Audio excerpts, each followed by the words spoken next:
Good day, everyone. For today, we'll talk about promoting wellness, a comprehensive guide to mental health awareness and importance of advocacy. Raising awareness is crucial, especially in today's generations, because we don't know what individuals are capable when situation arises. Students or every individuals are prone to some mental health disorders caused by some problems that leads to affect their mental health. So in order to know the signs and symptoms of every problems, let's discuss what and why is mental health awareness important for you to learn and know to take actions. Mental health awareness is the ongoing effort to reduce the stigma around mental illness and mental health conditions by sharing our personal experiences. Mental health awareness is important as it is one way to cure our experiences, to be able to find support and understanding from others in which we can take as an opportunity to fully understand what does our problem is, either physically, mentally, or emotionally. Let's talk about what is mental health. Mental health is a state of mental well-being that enables people to cope with the stresses of life, realize their abilities, learn well and work well, and contribute to their community. What is mental health problems? Mental health problems are the struggles and difficulties that affect everyone from time to time. Everyone experiences mental health problems at some time, and these problems can affect their ability to handle day-to-day situations and enjoy life. These types of problems do not always require medical treatment.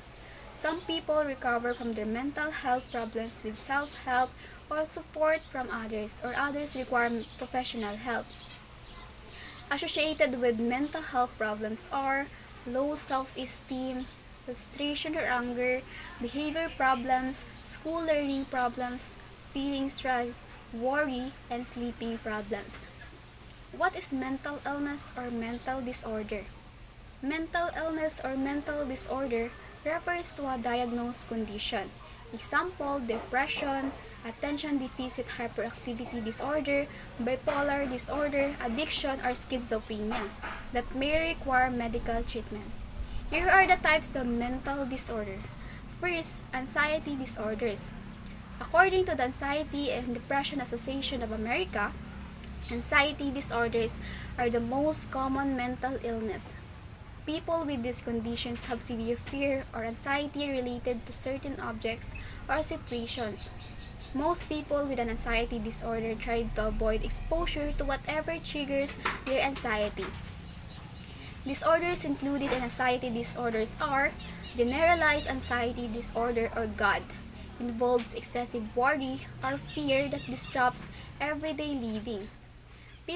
People may also experience physical symptoms including restlessness, fatigue, poor concentration, tense muscles, interrupted sleep. Panic disorder. People with a panic disorder experience regular panic attacks involving sudden overwhelming terror or a sense of imminent disaster and death. Phobias. There are different types of phobias. Simple phobias. This may involve a disproportionate fear of specific objects, scenarios, or animals. A fear of spider is a typical example. Social phobia, sometimes known as social anxiety. This is a fear of being subject to the judgment of others. People with social phobia often restrict their exposure to social environments. Agoraphobia. This term refers to a fear of situation where getting away may be difficult, such as being in an elevator or a moving train. Many people misunderstand this phobia as the fear of being outside. OCD or the obsessive compulsive disorder. OCD have obsessions and compulsions.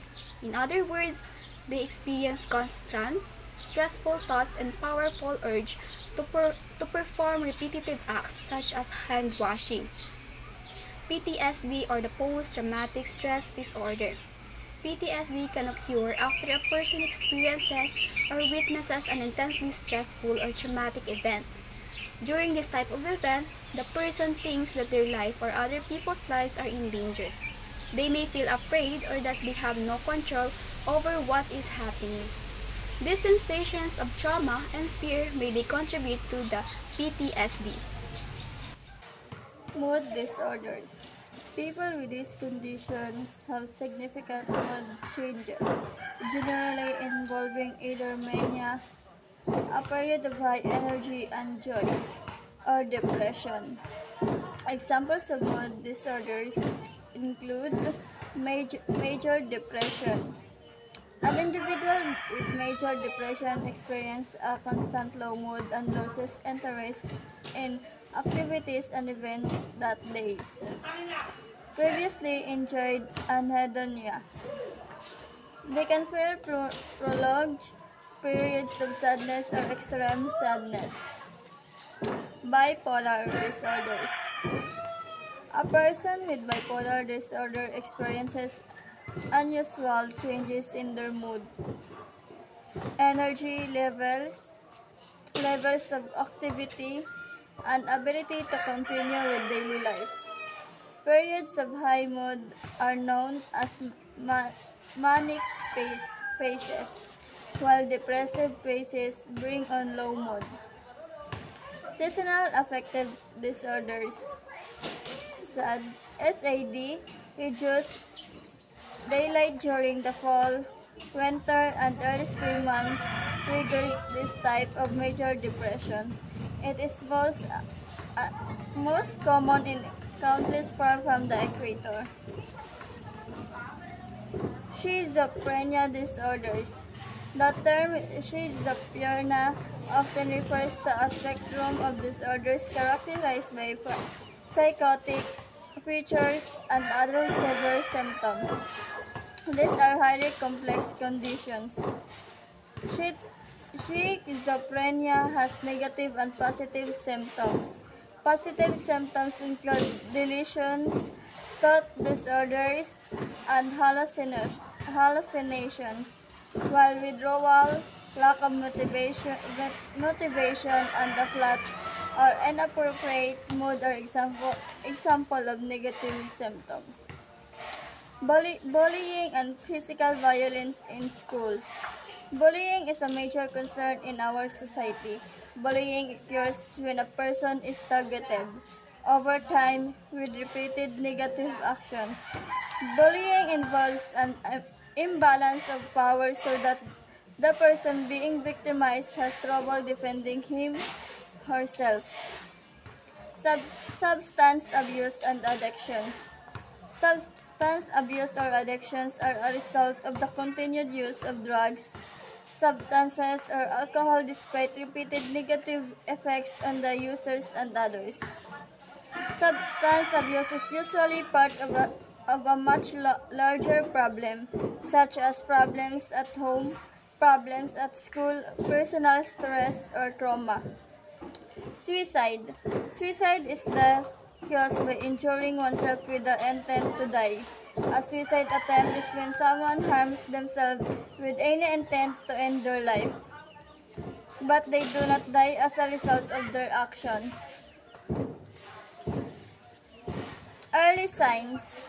With withdrawing from friends, family, and colleagues, avoiding activities they would normally enjoy, sleeping too much or too little, eating too much or too little, feeling hopeless, having consistently low energy, using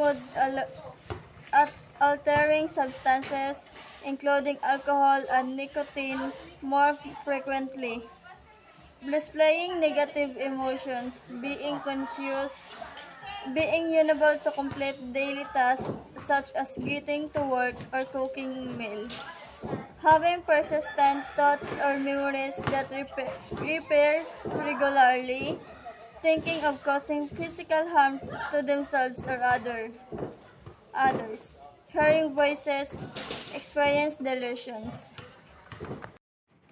Tips to prevent, take action when problems. Anxiety disorder can be controlled. See a medical professional. Establish routines, meals, bedtime, homework. Be consistent. Physical exercise help. What can you do if you think someone may be depressed? Don't ignore the depression. Show you care. Ask about his or her feelings. So it's okay talk about it. Check with other professional, family doctor, teachers, school, counselors, crisis lines.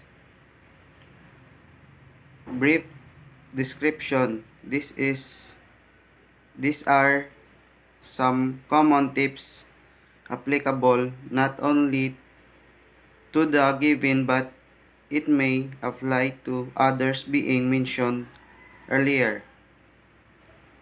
What can you do to take care of your mental health? The National Canadian Mental Health Association has 10 tips for good mental health. Number 1. Build confidence. Identify your abilities and weakness. Together accept them, build on your abilities, and do the best with that you have.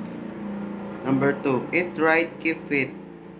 A balanced diet, exercise, and rest can help you reduce stress and enjoy life. Number 3. Make time for family and friends. Important relationship to need to be nurtured. Taking for granted these people may not be there to share life's joy and sorrows. Number 4. Give, accept, support positive friends and healthy families. Relationships show their strength during difficult times. Number 5. Create meaningful budget. Financial problems cause stress over spending on our wants instead of our needs is often the culprit.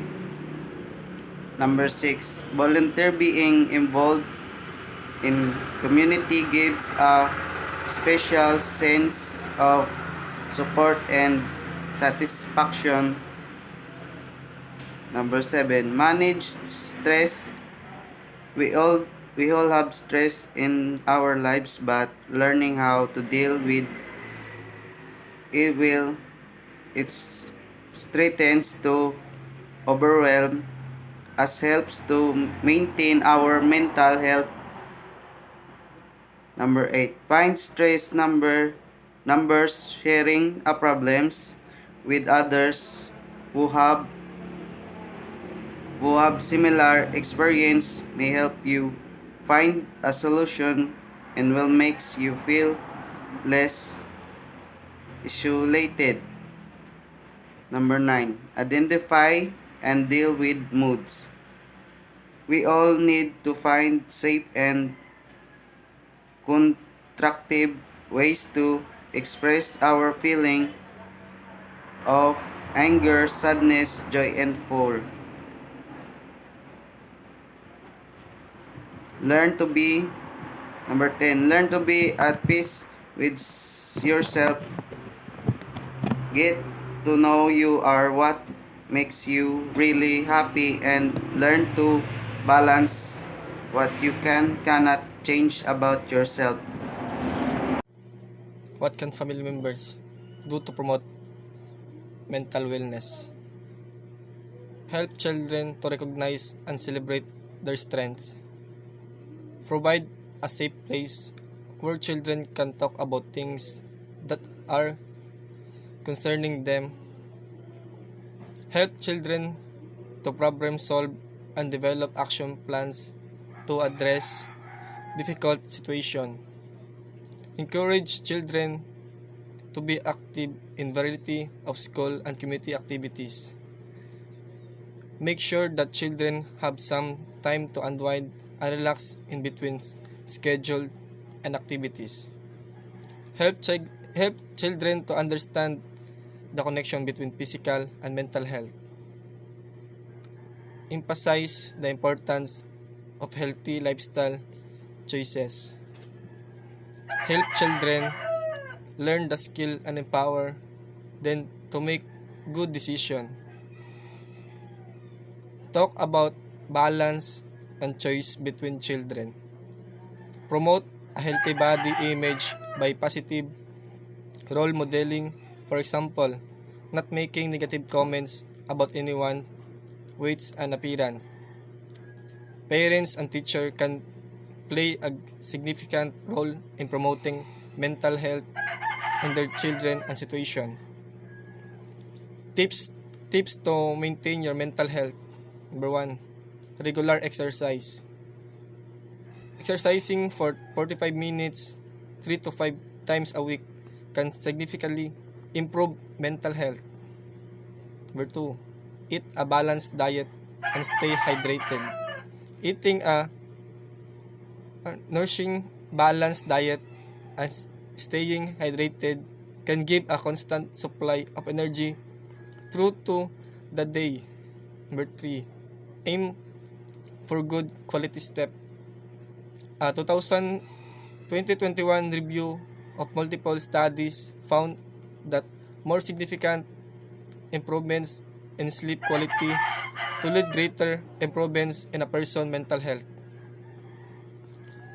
Perform relaxing activities. Breathing exercise, meditation, wellness apps, and journaling can help reduce stress and improve overall health and well-being. Practice gratefulness. People can practice mindfulness and gratitude by actively identifying things they are grateful for daily. Challenge negative thoughts. A person can practice positivity by becoming aware of their negative and unhelpful truths and challenge them. Look for positive social interaction. Connecting and maintaining meaningful connection and relationship reduce stress and can also be a source of support and practical help times of need.